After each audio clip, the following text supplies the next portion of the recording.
खासदार उन्मेष पाटलांचा उद्धव ठाकरे गटात प्रवेश। जळगावातून तिकीट नाकारल्यामुळे उन्मेष पाटील नाराज।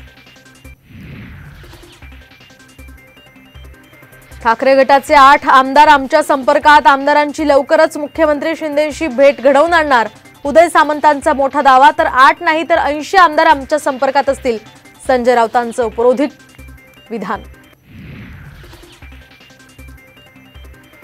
रत्नागिरी सिंधुदुर्गची जागा शिवसेनेचीच। उदय सामंत यांचा मोठा दावा। तर उमेदवारीबाबत किरण सामंतांनी भावनेच्या भरात पोस्ट केल्याची माहिती।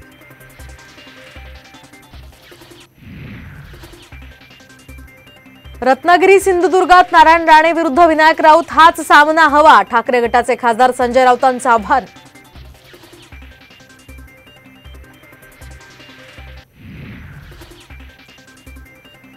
शरद पवार गटाच्या उमेदवारांची आज दुसरी यादी जाहीर होणार। माढा साताऱ्यातून कुणाला संधी याची उत्सुकता कायम।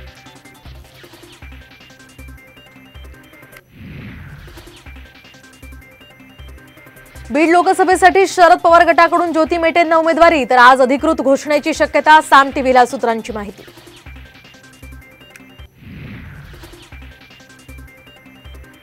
शेकडो समर्थकांसह शिंदे गटाचे खासदार हेमंत पाटलांचं वर्षा बंगल्यावर शक्ती प्रदर्शन।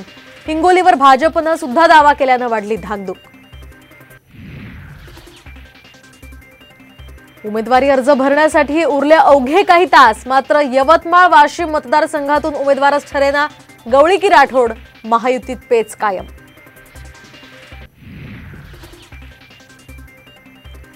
मेरिटच्या आधारावर नाशिकची जागा आम्हाला मिळावी। शिंदेंच्या भेटीनंतर हेमंत गोडसेंची प्रतिक्रिया। तर गोडसे संपर्कात असल्याचा ठाकरे गटाचा दावा। बारामतीमध्ये वंचित आघाडीकडून सुप्रिया सुळेंना जाहीर पाठिंबा। सुळेंनी मानले प्रकाश आंबेडकरांचे आभार।